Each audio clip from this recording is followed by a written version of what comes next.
This guy is Caleb Williams, former Heisman Trophy winner, former #1 overall pick, one of the most hyped prospects the league has ever seen. In year 2, he's already looked at as one of the most clutch NFL players in the league, but that's dramatically underselling it. Here's a chart showing NFL quarterbacks and their fourth quarter comebacks during the 2025 season. The higher left you go, the more comebacks they have. Most top-end quarterbacks hover around 3 or 4 in a season. That's already considered exceptional. You'll see guys like Josh Allen, Dak Prescott, and Baker Mayfield floating in that range. These are proven veterans and guys who have been doing this for years. Bo Nix had 5 comebacks this season, a complete anomaly. Justin Herbert had 3, Daniel Jones and Bryce Young are scattered across the chart with their own clutch moments. And most of these comebacks, they happen with 3, 4, or even 5 minutes left in the game. Still impressive, but there's time to work with.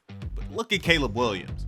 Completely isolated in the top left corner in a league of his own. 6 fourth quarter comebacks in the 2025 season, and every single one of them happened with 2 minutes or less remaining in the game. Not one comeback with 3 minutes left, not one with 4 minutes, all 6 with 2 and under on the clock. One shot and no margin for mistakes. Against the Raiders, comeback. Against Washington, comeback. Against Cincinnati in a 47-42 shootout, comeback.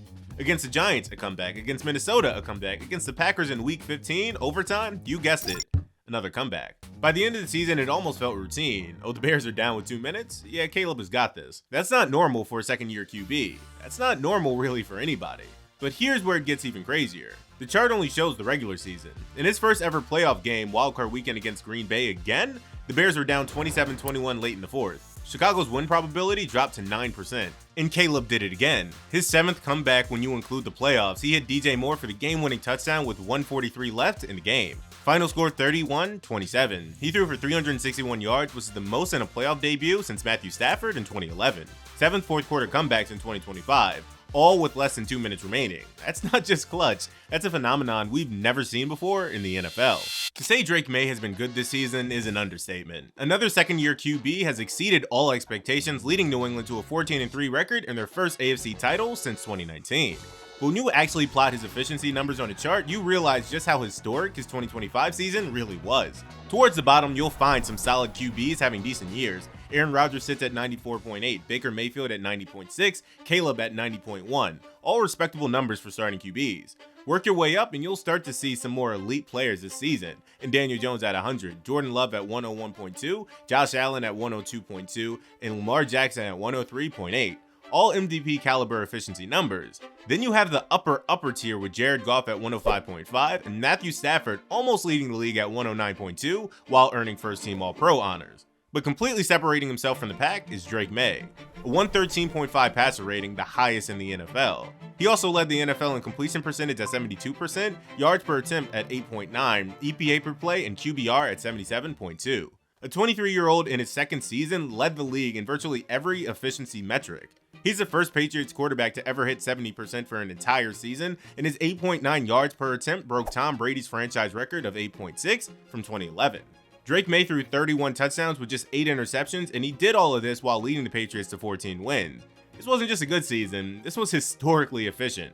Maye earned second-team All-Pro honors and a Pro Bowl selection. He became the first quarterback since Joe Burrow in 2021 to lead the NFL in both completion percentage and yards per attempt. The gap between Maye and everyone else in efficiency is massive. This was MVP caliber production for a second-year player. And speaking of MVP, let's talk about Matt Stafford. At 37 years old in his 17th NFL season, Stafford delivered what might be the best year of his entire career. And when you look at the numbers, it's hard to disagree.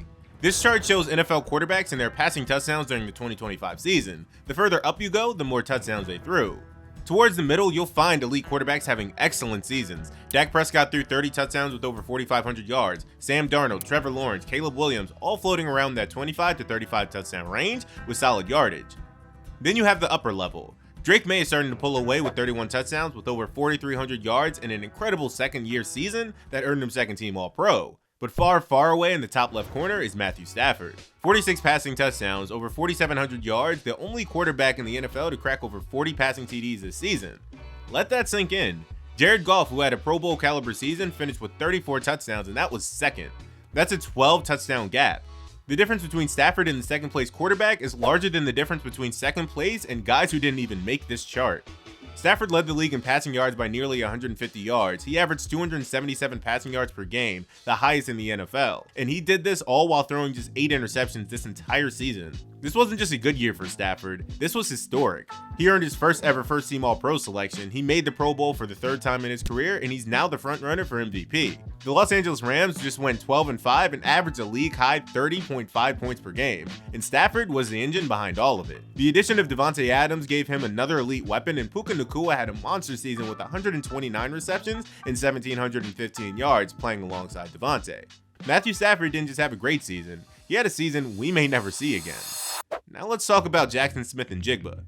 We all know JSN has been insane this season. He's been Seattle's #1 receiver, Sam Darnold's favorite target, and one of the most consistent players in the league. But when you actually plot his numbers on a chart, you realize just how absurd his 2025 really was. In the middle, you'll have all-time pass catchers having excellent seasons. Amon-Ra St. Brown put up a $117 receptions for 1,401 yards. Jamar Chase had 125 catches for 1,412 yards. Trey McBride dominated as a tight end with 126 receptions for 1,239 yards.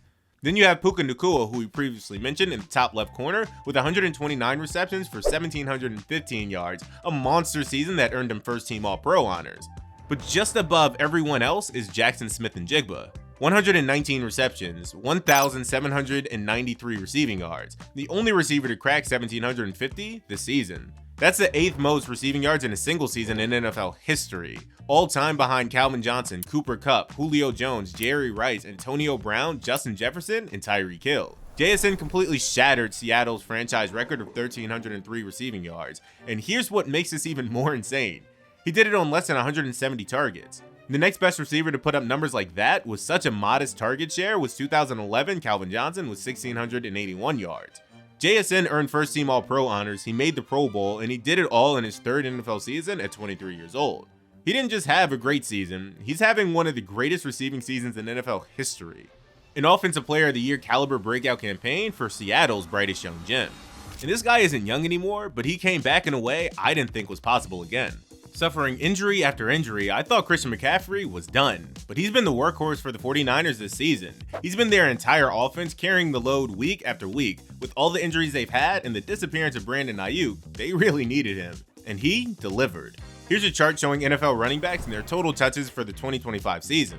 Towards the bottom, you'll find running backs with a decent amount of touches. Devon Achane had 305, Chase Brown had 301, Saquon Barkley had 317 touches. All solid workload numbers for feature backs.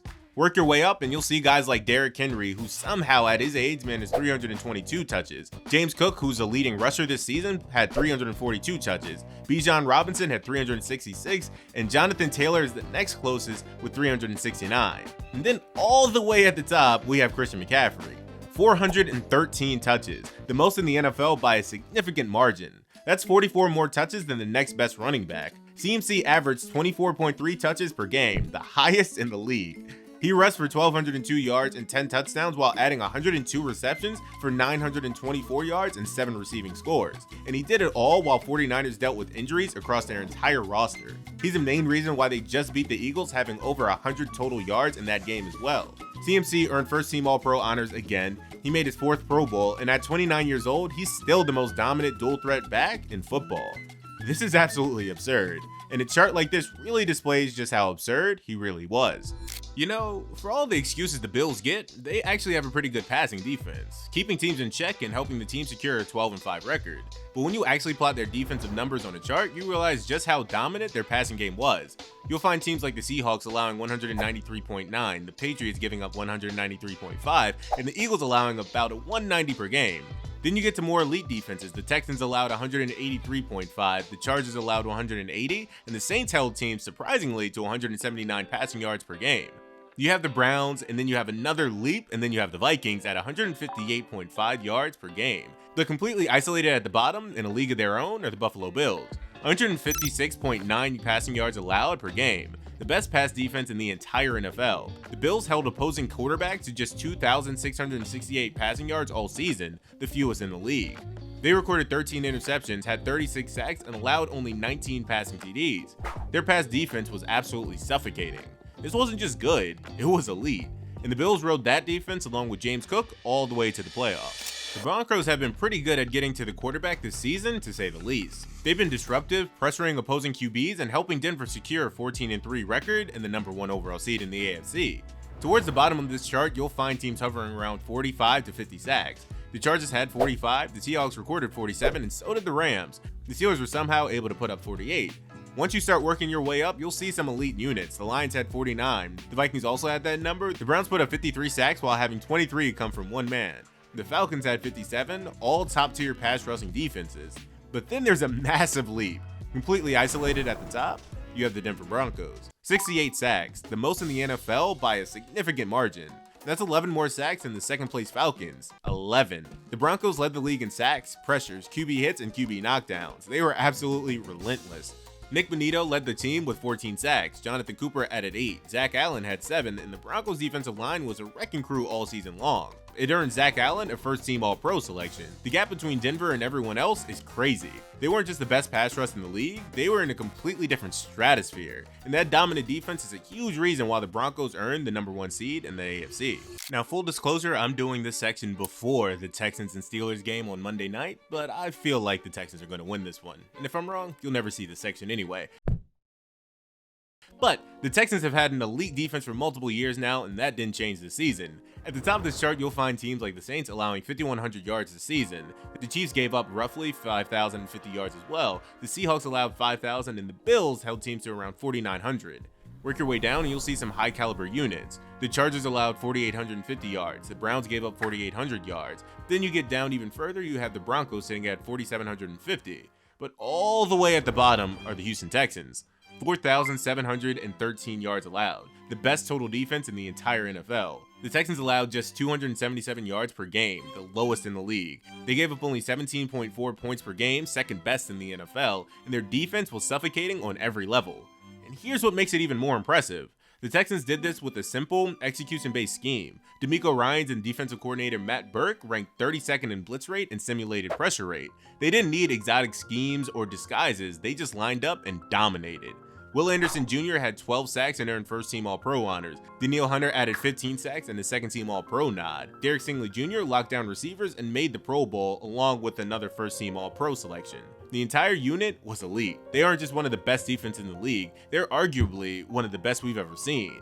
And that dominant defense is why the Texans are legitimate Super Bowl contenders. And so there you have it.